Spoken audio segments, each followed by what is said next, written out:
Hey YouTube, welcome to another workroom tip. This time I'm going to show you how to clear an airlock from a grease gun. For some reason I seem to have an inordinate amount of trouble with getting airlocks in grease guns.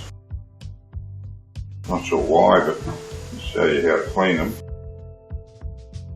This has got a cartridge in it and I've been using it for a little while. For some reason it's got an airlock in it.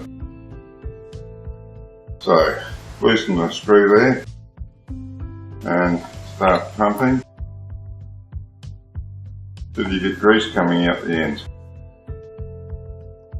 And then tightening back up, holding the pump in while you're doing it, and then you should be right. And that's all there is to it. It's really simple once you know how. Thanks for taking the time to watch this video.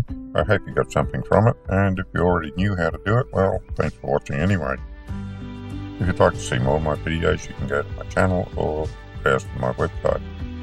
Don't forget to click the like button, comment and subscribe. Until next time.